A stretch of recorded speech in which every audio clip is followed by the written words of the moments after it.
Zalenski. Brother, how are you? Good, how are you, sir? Perfect. You get that episode in your life like that, and you it links to no other episode. So you can just skip it. Wow. I think my father-in-law after that one stopped watching the show. That's how bad it was.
Are there short-term listeners? Yeah. Oh, then I'll I mean, have to obviously, break I think it's more of the work to be seen. obviously we're not in a school, but I'm sure they'll let us be nice, right? Yeah, yeah, it's actually a nice kind of Well, going great beach. people, yeah, it's yeah. not bad. And my friend pointed out, All it's a kidding hot aside, tub, it's and romantic. it's very, it's flat, so it's good. So, long-term, I'm trying to find a resolution for that situation. But it's I'm not bound to yeah. Right, it might have been like cleaning people, it happens with You're more regularity basically than going it to the would. beach. But we're only issued one key. So, and I happen to have your key, but, you know, actually, better me than having it in your. Time of year is It's not a bad, yeah. changing that. No, but, It's quite a drive though. but like, you have. I know, but I think multiple sort of living away. Yes, we It have seems to multiple go on. living And away. you say it's flat, which makes it seem But I was sort of not ready to it. I mean, it might be. Or you might change. Yeah. Yeah. So, that's okay. Yeah, so that was. No idea what the program is. All of that is to say, you can call the GSA helpline. Oh, there we go. If we're ever all locked out, Yeah. we can ask for diagnosis. It's not the end of the world. We sort of. Yeah. Well, Yes. The fate is changing, it's NATO, but how many EU the NATO said, Did they say 24th. No, yeah, the NATO did, yeah. But EU as well. Oh, boy. It's, I think. Really? But, like. You? who's been anything like this? Yes. Isn't that basically being Nato Summit, straight to that. Plans More on Sunday.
2-minute warning until the briefing. 2-minute warning to the briefing. Thank you.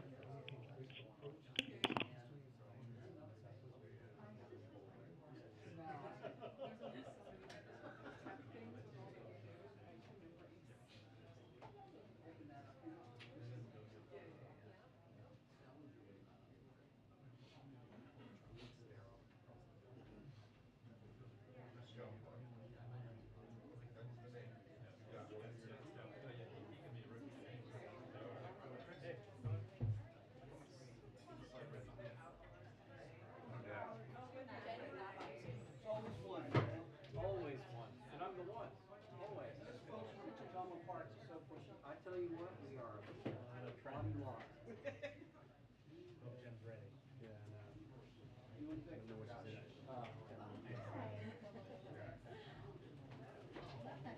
Hey, no.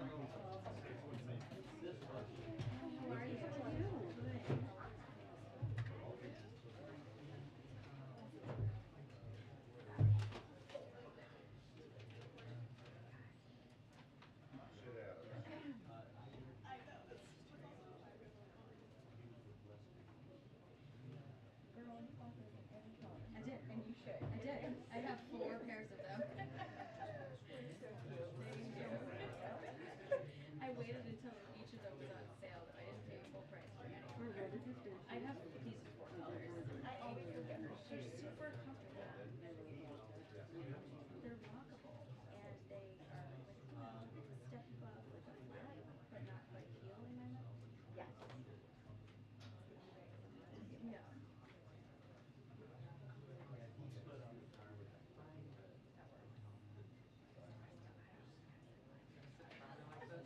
The one time I was surprised in front row, they used a like one shot of me, and it's all I got like text from people like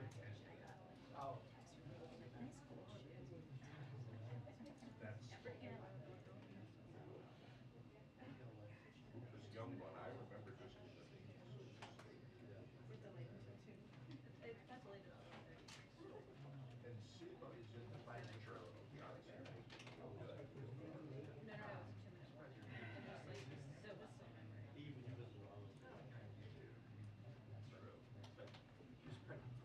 my Hi, everyone. Okay. I'm making up for my lack of toppers over the last couple of days today, but hopefully some of this information will be helpful to all of you. First, as you may have seen and many of you have reported, today we've outlined the severe and immediate consequences that the United States will face if Congress fails to provide us with $22.5 billion in emergency funding to fight COVID-19. Those consequences are dire. Fewer monoclonal antibodies sent to states, an inability to purchase additional treatments, fewer tests available to Americans, less surveillance for future variants, and a risk of running short on vaccines. For months, we have been engaging Congress about our needs for additional COVID response funds. Just to give you a few examples, in January, we notified Congress that responding to the unprecedented surge in cases due to Omicron would exhaust our funds. Throughout February, we held briefings about the lack of funding and what the consequences would be if we didn't get additional funds. In the President's State of the Union address, the President called for additional COVID funding, and our National Preparedness Plan made clear that funding is needed. In total, senior administration officials have held more than 36 calls and meetings with Congress and at least 10 briefings to committees to communicate our needs so that we can do what Americans should expect from their government, protecting them from a once-in-a-generation pandemic. I'll finally say on this, with cases rising abroad, scientific and medical experts have been clear that in the next couple of months, there could be increasing cases of COVID-19 here in the United States as well. We talked about this a bit yesterday. Waiting to provide funding until we're in a worse spot with the virus will be too late. We need funding now, so we're prepared for whatever comes. Also, some news some of you have been asking about. The President will travel to Brussels, Belgium later this month, where he will join an extraordinary NATO summit on March 24th to discuss ongoing deterrence and defense efforts in response to Russia's unprovoked and unjustified attack on Ukraine, as well as to reaffirm our ironclad commitment to our NATO allies. He will also join a scheduled European Council summit to discuss our shared concerns about Ukraine, including transatlantic efforts to impose economic costs on Russia, provide humanitarian support to those affected by the violence, and address other challenges related to the conflict.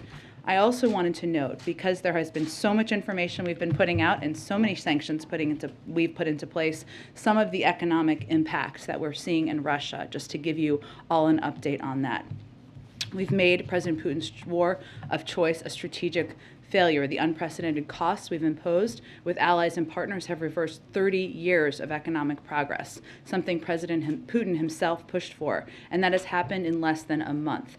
Our actions have hit hard at the things President Putin cares about the most: degrading his military, access to cutting-edge technology, and ability to project power and influence. Central bank reserves, about half of Putin's war chest is immobilized. You heard the finance minister confirm this just yesterday or the day before. He can't use these rainy day funds to support his war in Ukraine. The ruble is less than a penny. It's the worst performing emerging market currency. The Russian stock market has been closed for nearly 3 weeks, longest in its history, as they try to prevent a market crash. Inflation in Russia is rampant. Some forecasters are predicting 20% inflation for Russia by the end of the year.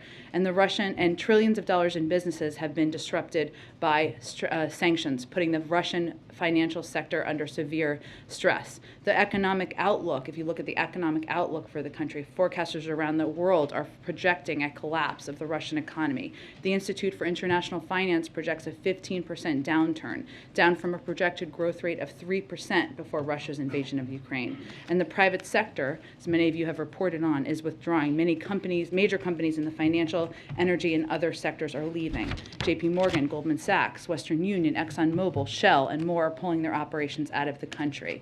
And as we continue to ratchet up pressure on Putin's oligarchs, wanted to also announce for you, or reiterate for you, for those of you who already know, that tomorrow Secretary of Treasury Janet Yellen and Attorney General Garland will host the launch meeting of the Russian elite proxies and oligarchs multilateral task force. And the task force was first announced in a statement by leaders, including President Biden, on February 26th, as a way to go after corrupt gains from some of the individuals closest to Putin, no matter where they're held around the world. And the task force, comprised of finance ministry and justice or home ministry counterparts in Germany, Canada, Japan, France, Italy, Australia, the European Commission, and the United Kingdom, will use the respective authorities to collect and share information against Russian targets, including sanctions, asset freezing, and civil and criminal asset seizure. Let me give you just a couple of examples of assets that have already been seized. Alexei Mordashev's 213-foot yacht was impounded in Italy. Gennady Timchenko's 132-foot yacht was seized in Italy. Andrei Melnichenko's 469-foot, $578 million super yacht was seized in Italy. Sergei Chemezov's $140 million yacht was seized in Spain. Igor Sechen's 280-foot yacht was impounded in France, and Alisher Usmanov's $18 million resort was impounded in Sardinia. That is just the beginning. Last thing I just wanted to note, sorry, I have two quick things for you, then we'll get to the questions, is on Ukrainian security assistance. The President will talk about this when he speaks this afternoon, and he will talk about it more extensively tomorrow. As you know, there is $13.6 billion for Ukraine, humanitarian, security, and economic assistance in the omnibus bill that the President is going to sign this afternoon. He will outline in more detail, I expect tomorrow, the specifics, but he will, of course, talk about it when he signs it this afternoon. But even up to date now, since taking office, the President has committed $1.2 billion in security assistance to Ukraine, including $550 million in just the last 2 weeks. He has approved 4 emergency security assistance packages to provide Ukraine the types of weapons they are using so effectively to defend their country, such as anti-armor and air defense weapons. We are working to get Ukraine the equipment as quickly as possible, and we still have the means to continue doing that. Over the past 2 weeks alone, we have delivered more than $300 million of security assistance to Ukraine, in addition to the transfers of U.S.-made equipment we are facilitating from our allies to Ukraine as well. So I would note that we're on day 19 here. In addition to their incredible courage and bravery, one of the reasons that they are able to hold back and push back against the Russian military is because of the significant amount of military assistance we have provided. Finally, I just wanted to note that today is Equal Pay Day, something we can all celebrate. President Biden and Vice President Harris have long championed equal pay as a cornerstone of their commitment to ensure all people have a fair and equal opportunity to get ahead. To mark Equal Pay Day, today the Biden-Harris administration announced a couple of new actions to promote women's empowerment and support women working families across the country. The Office of Personnel Management announced that they will anticipate issuing a proposed regulation that will address the use of prior salary history in the hiring and pay setting process for federal employees. The President will sign an executive order directing the Federal Acquisition Regulatory Council to consider limiting the use of salary information in employment decisions by federal contractors, and the Department of Labor will release a report analyzing the impact of occupational segregation on women's economic security. And the Vice President will host an event later today along with the Gender Policy Council. I also just wanted to note the news that we heard from the CEO of Fox this morning that cameraman Pierre Zakrzewski, I just want to pronounce his name the right way. Did I pronounce it the right way? Okay. Lost his life. He is someone who has served in many war zones over the course of time. He was a war zone photographer who covered nearly every international story for Fox News, from Iraq to Afghanistan to Syria during his long tenure working there. So our thoughts, our prayers are with his family, with the entire community as well. So let me stop there and let's kick it off, Chris. Okay. So President Zalenski is going to be speaking to Congress tomorrow. He's been pushing for fighter jets, a no-fly zone. You have to hear some of those same requests tomorrow as well. Has the administration thinking shifted on that at all? And also, there is rising domestic pressure for the U.S. to do more. How does the president plan to continue being like a voice of restraint in these situations and holding back some of those requests? Well, first, I don't think the president views himself as a voice of restraint. We have provided and he has approved and expedited the delivery of more assistance, military and security assistance to Ukraine than any year in history. And I did a bit of an outline for you at the beginning, $1.2 billion in assistance, that including $300 million that we've been able to get to Ukrainian fighters, helping them to hold back the Russian military over the past few weeks. It is also true, and there will be more that the president will be able to say over the next few days, given he is about to sign a 13.6, an omnibus bill that includes $13.6 billion in security assistance. So I expect he will share more of those details in the next 24 hours. It is also true that the president has to look at decisions that are made through the prism of what is in our national security interests and global security interests. And he continues to believe that a no-fly zone would be escalatory, could prompt a war with Russia. I don't believe there's a lot of advocates calling for that at this point in time from Capitol Hill, but we certainly understand and recognize that is still a call from President Zalenski. And on COVID, given your push for more funding there, is this a sign the administration is worried that the U.S. could see a rise in numbers like we've seen in Europe? And is the administration considering advising Americans to get another booster shot?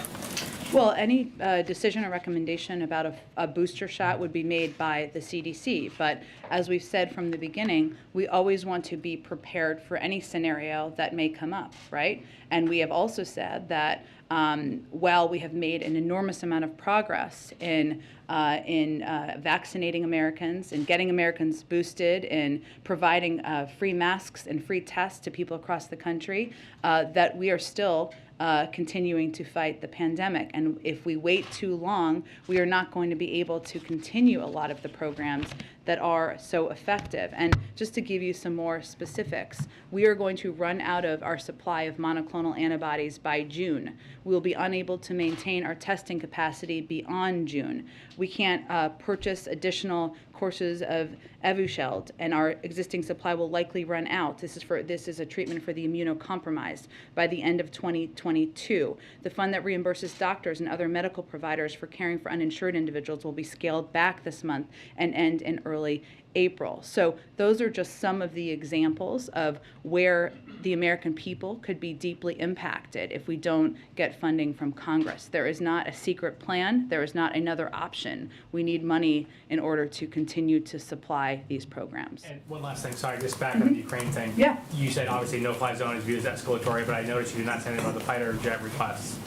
Is that something that the administration Nothing brings has to- changed about the analysis that the Department of Defense provided last week, where they assessed that because of the challenges in delivery and the challenges and the impact that providing these would be greater risk than there would be benefit. And I would note that the way that the President and the Department of Defense and our experts here have been responding to this conflict is by providing the type of military and assistance and equipment that the Ukrainians have used to push back and to fight and effectively do that over the last 19 days. And that is what we will continue to provide with the additional funding in the omnibus. Go ahead. One, I guess, a housekeeping matter on the remarks tomorrow from Zalenski. Does the president plan to watch, and will he have a response to his address? I'm sure that to the degree the president can with his schedule, he'll certainly be watching, as we all will be. He gave a very powerful, President Zelensky gave a very powerful set of remarks today when he spoke in Canada, or to the Canadians, I should say, and we certainly expect that to be the case tomorrow. And on the Ukrainian security assistance, there are concerns that Putin could possibly try to target or strike a delivery of American military supplies. How concerned are you about this, and how confident are you that this assistance will ultimately reach its intended destination? Well, I would say that obviously they've been in the middle of a war zone for the past few weeks, and we've still been able to deliver $300 million in security assistance just over the last 2 weeks, and we believe we will continue to have the means to do that. And has the president been discussing with other NATO leaders how they would respond if Putin were to strike a delivery of American military supplies inside Poland? And just so I'm clear about what would happen in this instance, would a strike in Poland on supplies or anything really automatically be met with a forceful response, or simply a conversation amongst allies about how to respond? Well, again, typically there is a conversation before you do a coordinated response, right? But I would say, without getting into a hypothetical, we have a range of conversations that happen through a lot of channels, including military and defense channels, including diplomatic channels, as we prepare for a range of contingencies. Go ahead. American families are preparing for summer vacations right now, often require travel by car long distances. What kind of guidance does the White House have? I mean, should they expect or plan for $4 gasoline come summer? Is there I know you guys are concerned about the price, but is there a sense of urgency to get something done before those summer months, which are really critical for a number of reasons for drivers? Sure. Look, I think the president and our national security team and our economic team are working overtime right now to evaluate and examine a range of domestic options that continue to be on the table, and also to engage with global suppliers about what can be done to ensure that the supply in the market meets the demand, thus bringing the price down. So there is certainly urgency. There is certainly a need to do everything we can to ensure we're mitigating the impact. Sure. A bipartisan group of lawmakers have called on the White House to lift the ban of summer sales of gasoline with higher blends of ethanol. Mm-hmm. It's cheaper than traditional blends of gasoline. Is that something, you mentioned a menu of options, but is that something specifically that the White House is considering? In the menu of options. Any comment on Maryland moving towards a suspension of their state's gasoline tax? Is that something? There are a number of other states who have taken that step. But again, there's a range of domestic options. I would note that from the federal standpoint, the gasoline tax is about 18 cents, right? Mm-hmm. So we're also looking at a range of options that might have different types of impacts. You brought up the 18 cents. Is that because, I mean, it wouldn't have much of an impact at 18 cents if you given it at $4.50. Is that a fair read of how you guys assess that? I'm not a mathematician, but given that the price of gas has gone up by 75 cents, a dollar, even more in some areas.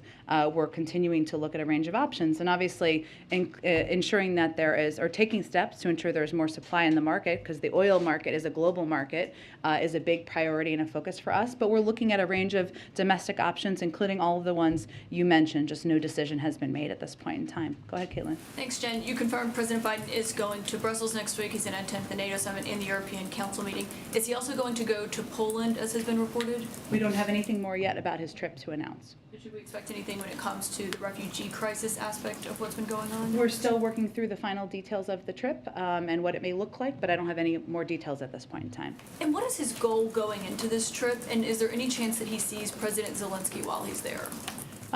His goal is to meet in person, face-to-face, with his European counterparts and talk about and assess where we are at this point in the conflict, in the invasion of Ukraine by Russia.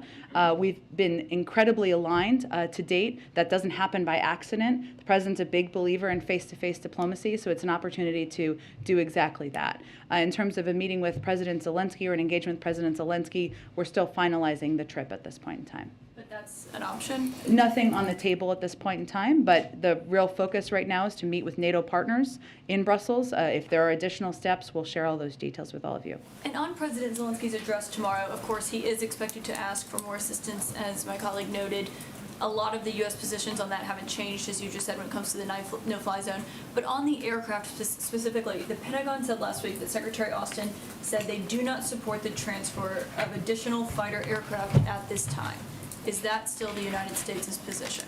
That continues to be our position. I would note that they also said that that adding aircraft to the Ukrainian inventory is not likely to significantly change the effectiveness of the Ukrainian Air Force relative to Russian capabilities. And the assessment was that the transfer of these planes may be mistaken as escalatory, as we've said, and could result in a significant Russian reaction. But that is the risk assessment that was done. That risk assessment has not changed.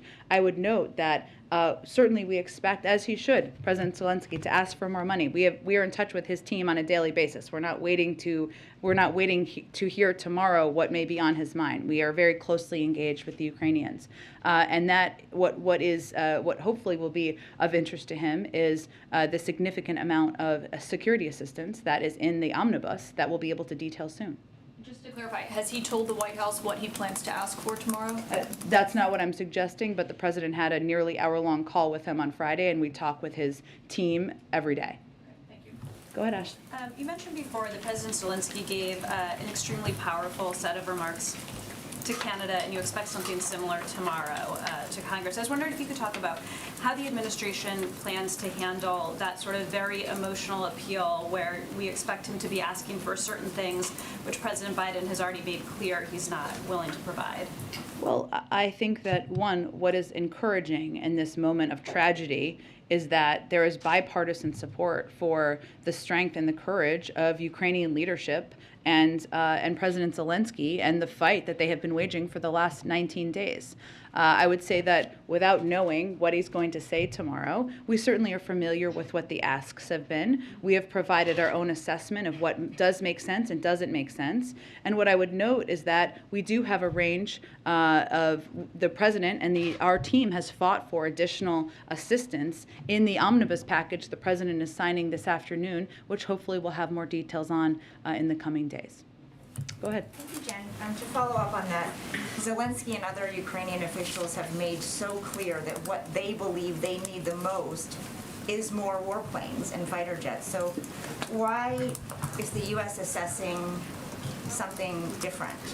Why does the U.S. believe they know better what Ukraine needs than what Ukrainian officials are saying they need the most? Well, we have one of the best militaries in the world. I would note just some factual details here. The Ukrainian Air Force has several squadrons of fully mission-capable aircraft. And although Russian air capabilities are significant, their effectiveness has been limited due to the Ukrainian strategic, operational, and tactical ground-based and air defense systems, which the United States has provided the vast majority of. So what we're talking about here is what is most effective in combating and fighting the type of war the Russians are fighting. We've talked a little bit about the attack on near the Polish border. That would not have been stopped by airplanes. that type of attack is stopped by exactly the type of assistance we've provided. Okay, so it's a combination of impact as well as potential risks that the administration has decided no on the war. Exactly. And the fact that the Air Force has several squadrons of fully mission-capable aircraft, the $1.2 billion in military assistance that we've provided has provided exactly the type of capabilities that have helped them fight back and push back effectively and courageously against the inbound attacks from the Russian military. And as you also noted, Weijia, the risk associated is also something that our U.S. military would assess as part of their analysis. Thanks. And then to follow up on Mary's question, how does the U.S. define a Russian incursion or invasion into NATO territory? That's a conversation we have with our NATO partners and allies. So as an example, there are reports that a Russian drone made its way into Polish airspace before going back to Ukraine and being shot down. Does a drone into Poland count as an invasion into Russia? Again, Weijia, what happens here, it's not that NATO countries just respond on their own. If there is an attack or that is considered by NATO leadership and by NATO countries to be to meet that bar, then there's a discussion among NATO partners about how to respond. But it's not in anyone's interest to get into an escalatory war with Russia. Got it. And one more on the sanctions that were imposed today by Russia against yourself, President Biden, other top U.S. officials. Do you have a response to that? And how will it impact any of you, if at all? Sure. I would first note that President Biden is a junior. So they may have sanctioned his dad. May he rest in peace. The second piece I would say is that won't surprise any of you that none of us are planning tourist trips to Russia. None of us have bank accounts that we won't be able to access, so we will forge ahead. Thank you. Go ahead. Thanks, Jen. Following up on the drone question from Weijia, the Soviet-era drone that flew over 3 NATO member states on Friday and then crashed into Croatia, has it been determined whether that was a Russian drone or a Ukrainian drone? And how do you measure, similar to what she was asking, how do you measure, what elicits a response? Well, for the second part of your question, Jackie, good question. It is a conversation that happens between NATO allies and partners, not a decision that's made by one country. In terms of the first part, I don't have any details that I can outline for you from here. And then what do you make of China today warning that Taiwan belongs to China and saying that it will not stop normal trade relations with Russia? What qualifies as helping Russia evade sanctions when it comes to China?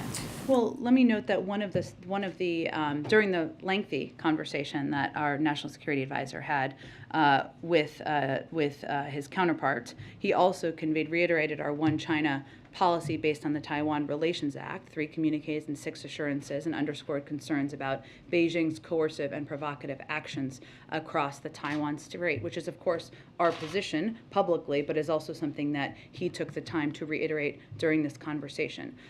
There are a range of sanctions we obviously have in place, and we watch, of course, if there's a violation of those, and we also watch if there is support provided for the military invasion of another country. I don't have any assessment of that to provide to you today. It sounds like secondary sanctions are on the table if China is found to be helping Russia either militarily or economically in this war.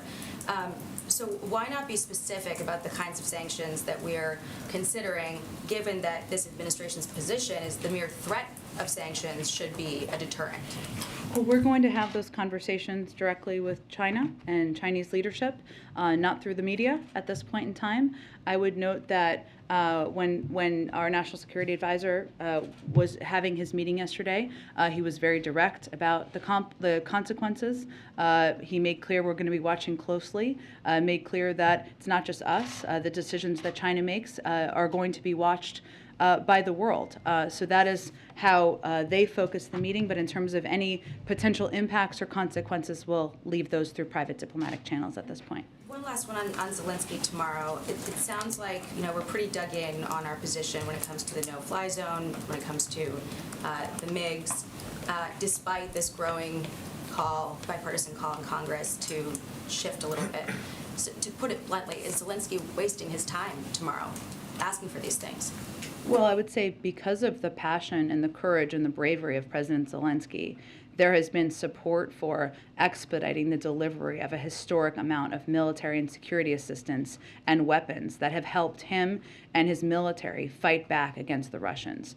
And I would say that, yes, we recognize there are a range of bipartisan calls, but what we have the responsibility to do here is to assess what the impact is on the United States and our own national security. A no-fly zone is escalatory and could prompt a war with Russia, a major nuclear power.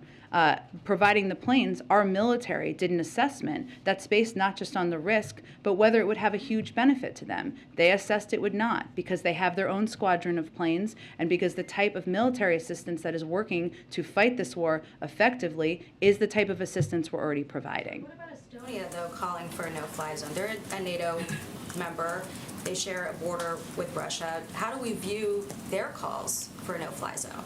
We disagree with the argument that that would be an effective step, because a no-fly zone, which often people shorthand, essentially means us shooting down Russian planes and them potentially shooting back at us. And I would note that the way that the Ukrainians, again, have effectively pushed back over the last 19 days is by using exactly the type of military assistance we have provided. Go ahead, Kristen. Thank you, Jen. A couple of questions. Are there discussions about the president meeting with refugees on his trip to Europe?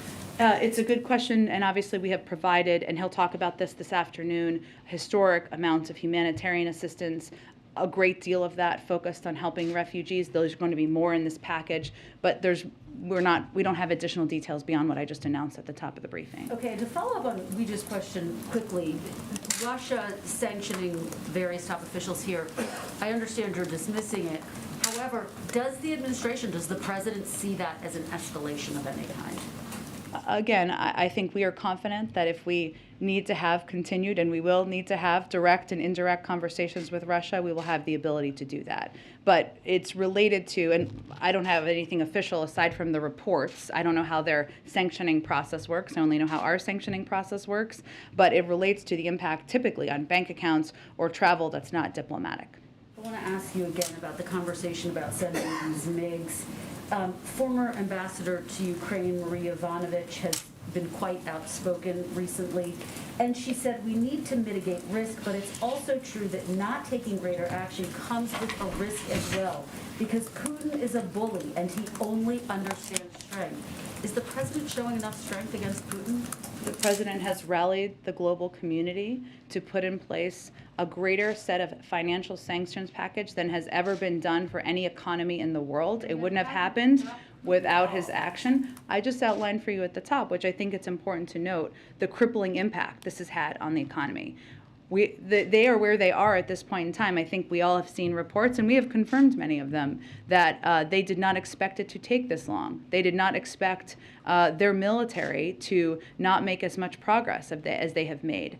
The steps we are taking are making it more difficult for President Putin to build and augment his military, to get access to the technology that he needs and wants. It has taken steps to cripple the economy that there's no question, regardless of what Kremlin spokespeople say, it has had a dramatic impact on the economy. And we're doing all of that while providing a historic amount of military assistance to the Ukrainians, helping them effectively fight back. If Putin were to use chemical weapons, would it change the president's thinking when it comes to these MiGs, taking the no-fly zone off the table, but at least on this issue? I'm not going to get into a hypothetical. We, of course, there would be severe consequences from the global community, ones that we would discuss with our partners and allies. But I would note that the planes would not have stopped the attack we saw near the Polish border. They have a squadron of planes, and what has effectively helped them fight back is the types of military assistance that they have been utilizing. And are you prepared, can you give us any more details about what that threat means of severe consequences? The president obviously made the same threat last week. Is that purely economic consequences, or would there potentially be a military component? We're just not going to outline in more detail from here. Go ahead. I have a question about the Fed. Sure. Given Senator Manchin's opposition to Sarah Bloom Raskin, will the White House now support the Senate moving ahead to confirm the other Fed nominees? Why do they need to confirm all of these nominees at once? Well, I would say first that Sarah Bloom Raskin is one of the most qualified individuals ever to be nominated to serve in this position. We remain in close touch with both her and with Chairman Brown about the next steps here, but we have continued to press, and we have been pressing for all five, not just to be able to be voted on in the banking committee where they have the votes to move forward, and that is where Republicans have not showed up to meet quorum. So at this point, I don't have an update beyond reiterating our strong support for her. Go ahead. Will the president himself bring up the deaths and injuries of American journalists injured in Ukraine or killed in Ukraine? Will the president himself address the deaths of American journalists who have been killed or injured in Ukraine? And does he have any plans to call their families?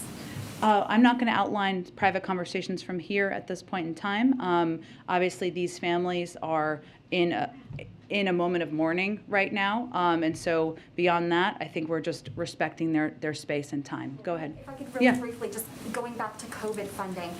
Obviously, this is something that White House officials stressed today. This is something the president addressed in his State of the Union address.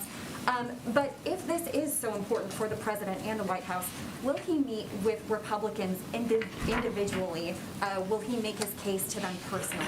I would note that there's a number of Republicans who won't even return our phone calls about the impact of the lack of COVID funding and how they will impact their constituents. So that's probably the best place to start. Go ahead. Yeah, I have a couple more questions on the path related to the COVID funding.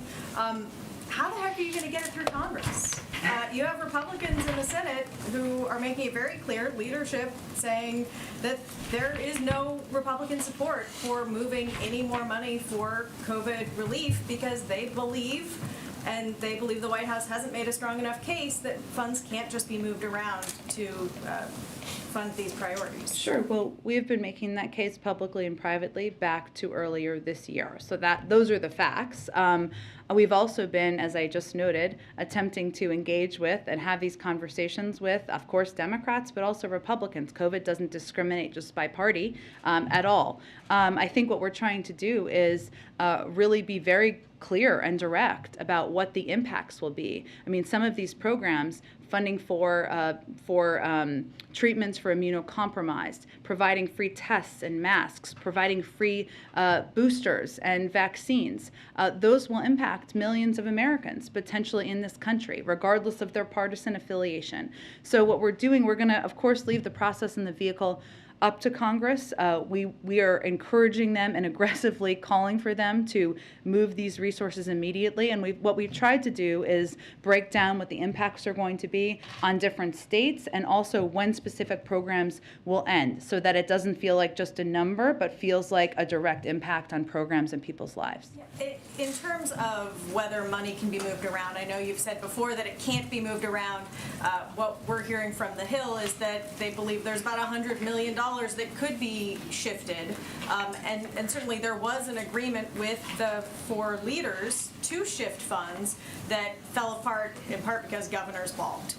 But is there money that could be moved?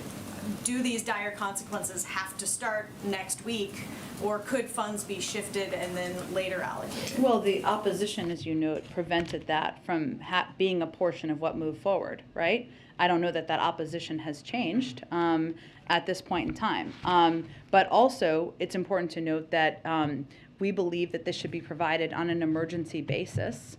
Not something where it will require offsets. It shouldn't have to require taking money from states who are using it for different programs, whether it's funding cops or police officers or other programs. That was a part of the discussion and the negotiation, but I'm not aware of any change in the support for that. Go ahead. On domestic energy, has the White House spoken to Senator Joe Manchin about his push to do more domestic oil and gas production?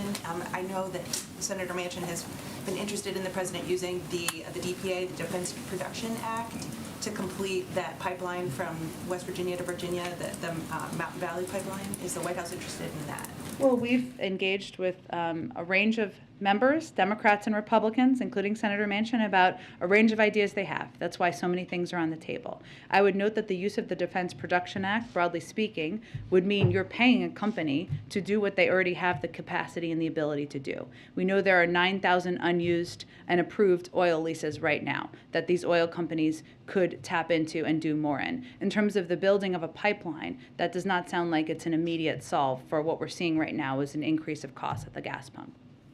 Go ahead. Jen, if I could walk you back for a moment through the logic train that you were trying to lay out for us of the risk of sending, in that case, the Polish jets, but in general versus the rewards for it here. So if I understand it right, the president has determined that giving Ukrainian pilots these MiGs would more directly involve the United States in the conflict, and therefore that's what creates the high risk. Is that right? Well, David, it's not the president's assessment, or certainly not my assessment. It was the assessment by the Department of Defense, and a big part of their assessment was related to where these planes would take off from and how would you get them into Ukraine. So that was something we were exploring and discussing with a range of partners. But their assessment was also was based specifically on the transfer of it to Ukraine, and that may be mistaken as escalatory. So the fact that they would take off from a Polish base, even a base in Germany under the Poland thing, makes that base a legitimate military target, and they don't want to take that risk. Well, I wouldn't say we'd say legitimate, but that it could be perceived as escalatory. Okay. Yes. So on the other side of this, we are transferring anti-aircraft equipment to that. Yeah. It's got to originate someplace in the West, right? Somehow it's got to get in place. What's the distinction? We're able to move a lot of that equipment in a way that is not taking off from a NATO airbase without getting into specifics of how it's transferred. But it's originating from the West in some way. Correct, and that's known, yes. And there are some other possibilities of things you could be providing them with. For example, you mentioned that the missile strike near the Polish border wouldn't have really been helped by this. I think that we're all in agreement with that. You could imagine a series of shorter range anti-missile systems like what we give to the provide and they manufacture in Israel to ward off incoming short-range missile. Is there discussion of that kind of anti-missile system to prevent exactly what you just described? Yeah, it's a good question, David. You probably know more about military equipment than anyone except for the Department of Defense, so here we are. But look, I would really, those discussions happen at the Department of Defense. They consider, and we've talked a lot about the risk assessment as it relates to the planes, but they make assessments about what to provide to be most effective as they provide any range of military equipment. Again, as you know, there's a big portion of the omnibus, which we'll be able to detail more soon, that will be security assistance, just like there's economic and humanitarian assistance, and I'm sure we'll have more details on what will be included in there. And one last one, are you encouraging any of our other NATO allies, including Turkey, to do these kinds of transfers? Particularly of the anti-aircraft? Well, I think, the second piece of military equipment you mentioned, look, there's a range of discussions, as you know, among military counterparts and defense counterparts about what equipment is needed, who has that equipment, how to provide it, but I don't have more to detail that on from here. Turkey would solve a particular running problem that you've had since you were speaking from the podium at the State Department. Is there any particular discussion underway with Turkey on this? I just don't have more details on that for you. I'm happy to check if there's more. Go ahead, Karen. Is there a plan for the president to talk to President Zalenski before he delivers those remarks tomorrow to Congress? I'm happy to check. There's not a call currently on the schedule. He just spoke with him last Friday. But again, our national security advisor, a range of officials here are in touch with senior members of their national security team every day. I know you said the president's going to, of course, be talking about the $13.6 billion in aid to Ukraine when he gives remarks in a few minutes. You said earlier that the United States is working to get Ukraine equipment as quickly as possible. Can you walk us through the timeline on the 13.6? How quickly will that get out? Is it going out all at once? Are there stages? What's the plan for that? I expect we'll have more on that in the next 24 to 48 hours. I understand the question. We're looking forward to detailing it for you. Go ahead. Thanks, Jen. Yesterday, the president spoke again about his desire to see legislation passed aimed at lowering costs of prescription drugs and childcare. Can you provide an update on the White House's conversations with Senate Democrats about passing narrowly tailored legislation that would include those programs and others that the president again said would ease inflationary pressures? I would just say that we found, and we made the determination after last fall, that keeping those conversations private is the best way to hopefully make progress. And so we're engaged on a daily basis with conversations with Senate Democrats, committee members, staff, about how to move this forward. As I think you know and others know who talk to members, there's a lot of excitement and enthusiasm for getting these things done, specifically lowering the cost of prescription drugs. What the president wants to do is have as much of the package included as there can be 50 votes for. But we're going to leave those conversations to happen through private channels, a lot of them happening member to member on the Hill. Any sense of timing of when that can happen with the April recess coming up soon?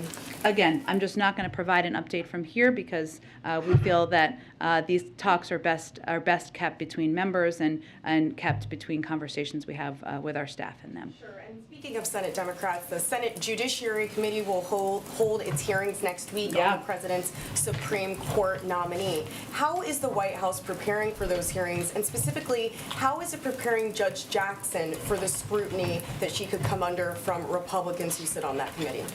Well, first, Judge Jackson, I think, as you've seen, has been meeting with, working to meet with every member on the committee before her hearing and made a great deal of progress on exactly that.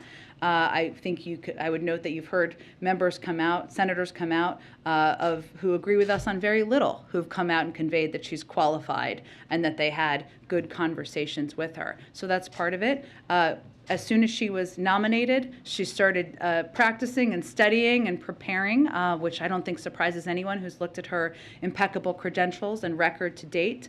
And I expect that will continue until she starts the hearings early next week. Go ahead. Thanks, Jen. On the refugee crisis from Ukraine, is there any conversation about the role the U.S. could play to alleviate some of the burden felt by Poland, for example, either something similar to what we set up coming out of Afghanistan, airlifting people, expediting processing, especially for those who have family members in the U.S.? Sure. We are having ongoing internal discussions about how we can play the most effective role in supporting the large number of refugees who are coming out of Ukraine. To date, that has been, as you know, an enormous amount of humanitarian assistance that we're providing, not just to Ukraine, but to neighboring countries that are providing a haven for refugees as they're leaving Ukraine. In terms of other discussions, I just can't outline those at this point in time, but we are continuing to discuss what options there are. Conversations about helping Ukrainians come to America as well? We're discussing the president would welcome Ukrainians coming here. Obviously, they could apply through the refugee process, but we're continuing to discuss what options may exist. One more on Title 42. Yeah. We saw over the weekend the CDC end Title 42 restrictions for unaccompanied minors, and a couple of the reasons they gave were the larger public health conditions, but also that appropriate mitigation measures had been put into place in the care facilities. So is the administration asking DHS to put those same mitigation measures in place in other detention facilities so you can end Title 42 for everyone? Well, any decision made by the CDC about ending Title 42 would once they make the decision, it would have to be implemented, to your point, Amna, by DHS and other components of the interagency that oversee these facilities and ensure that they're meeting the bars that would be required. But the first step would really be CDC making a decision about ending it for other populations. Go ahead. Thanks, Jen. Two topics. First, the prime ministers of Poland, Czech Republic, and Slovenia went to Kyiv today. Does the White House have any comment on that? Would an American administration official make a similar trip? Or conversely, is there concern that that's a security risk where if something were to happen to them then that could be an escalation with NATO members? Well, we certainly hope that is not the outcome. We respect the role they're playing in diplomacy right now. And obviously going directly into the middle of a war zone shows their strong support for President Zalenski, for the Ukrainian military, for Ukrainians. And we certainly support that. And I'm certain we will engage with them following their trip as a follow-up, as we have been doing with other leaders who have engaged with the Ukrainians and the Russians. In terms of any step or trip by a member of the national security team or others, I don't have anything to predict for you at this point in time. But we will continue to assess whether that would be constructive or help move things in a positive direction. And on another matter, there are a few more members of the House of Representatives who tested positive for COVID today, adding to some over the weekend who did the same, many of whom were Democrats at the retreat on Friday where they saw the president, not many masks worn. Has the president been tested for COVID since, and are there any concerns about exposures he may have had? He was tested on Sunday and he tested negative. All of the members to date prior to today, and I'm happy to double check this specific piece, were not deemed as close contacts. They are all vaccinated as well, so the CDC wouldn't recommend a change in behavior as a result, but he has received a negative test just a couple days ago. Go ahead. Thank you, Jen. On oil suppliers, Canada has been looking at increasing its flow of crude oil. Can you confirm that conversation has been happening between the administration and the Kenyan government? I know we've been closely engaged with Canada about a range of issues in terms of the specifics of a conversation about oil and crude. I'd have to check with our team on that. Thank you. And there's been a report yesterday about the possibility that India could take up the Russian offer of discounted crude oil. What would be your message to India or any other country tempted by such an offer? Well, our message to any country continues to be that obviously abide by the sanctions, but that we have put in place and recommended. I don't believe this would be violating that, but also think about where you want to stand when the history books are written in this moment in time. And support for the Russian leadership is support for an invasion that obviously is having a devastating impact. Go ahead. Thank you, Jen. There's reporting that Saudi Arabia is considering accepting the yen instead of the dollar for Chinese oil. Is the White House monitoring that possibility? And has the administration communicated that there would be any types of consequences if that happened? Let me check with the Treasury Department on it. It's a good question. I hadn't seen the report. I'll check with them. And then could you speak to the urgency for getting this additional COVID funding from Congress at a moment when it seems that a lot of the attention and focus has been on moving away from the pandemic? Sure. Well, even as we have focused on conveying, we have that we're in a different stage, and we have a range of the tools in order to fight the pandemic. In order to continue our capacity of having those tools, we need money. And we've always planned, what we have done effectively is planned ahead, right? Ensuring that if we get to a point, we've seen obviously BA2, which we've talked about a bit in here, which I think as of yesterday was about 25% to a third of the cases here. Very transmissible, but treatable by all the means that we have. We need to have masks, tests, boosters, treatments for immunocompromised in order to continue to treat the pandemic or treat the American people during a pandemic. So it remains urgent. If we don't get this funding, we won't be able to ensure we can provide free access to the American people.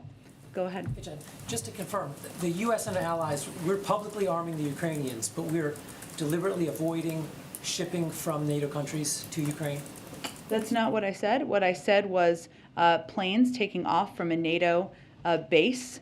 Our Department of Defense assessed that would be a step that would be escalatory as they were making a risk assessment. So we're avoiding doing it from NATO bases? Okay. Planes. Via planes, but ground is another situation. I'm not going to give you detail or confirm where our military equipment moves from for obvious reasons, because our objective is to provide that to the Ukrainians. And on these tragic, deaths of journalists that you've mentioned, is there any reason to conclude that the Russians are deliberately targeting them? We have seen from the beginning that they have targeted hospitals, they've targeted journalists. In terms of these individual cases, I can't make an assessment of that from here, but certainly we've seen barbaric and horrific actions by the military on the ground, and this is consistent with that. Go ahead. So, aside from the request for weapons, President Zelensky has also requested that the U.S. be more involved in negotiations toward a peaceful resolution to the war. What is the U.S. doing to push those negotiations forward? Well, one of the steps we've taken, a significant one, is to be the largest provider of military and humanitarian and economic assistance in the world, to put them in a greater position of strength as they go into these negotiations.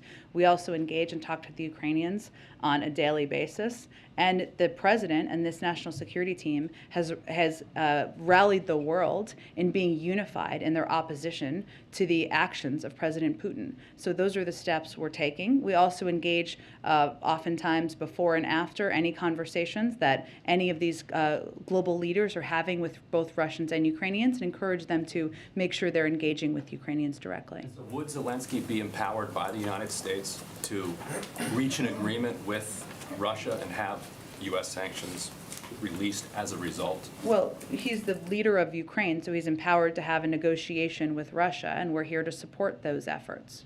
That's a yes. Again, I'm not going to get ahead of a negotiation, but we are here to support those efforts. We discuss and have conversations with him, with his team on a daily basis. Go ahead, George. Yeah, let me ask you about Thursday's meeting between the president and the Irish Taoiseach. Best day of the year. Yeah. Does the White House view that as in any way a sign that we're getting back to normal after 2 years of canceled meetings, canceled parades, and last year of having to do it virtually? Sure. Well, the president is very much looking forward to welcoming the Taoiseach here on Thursday to celebrate St. Patrick's Day. We have started to have some events where there are more people, where there is some food or beverage served, and certainly this will be a continuation of that. And while we are still taking steps and precautions here in the White House, including regular testing, this is certainly a step that we welcome, being able to invite our friends in to celebrate on Thursday. Go ahead, Ed. So China. And you got to gather soon. Go ahead. Okay, yeah, quickly, going back to China. So right now you're saying that China and the Chinese companies are not breaking sanctions by doing normal economic relations with I did Russia. not provide an update or an assessment of that from here, and nor do I have one to provide you. So without talking about red lines, what would the U.S. need to see for that to be a breaking of the sanctions? I understand your question. I'm just not going to outline it from here. We watch closely. The world is watching closely, and our national security advisor was clear there will be consequences should they violate our sanctions. Thank you, everyone, so much.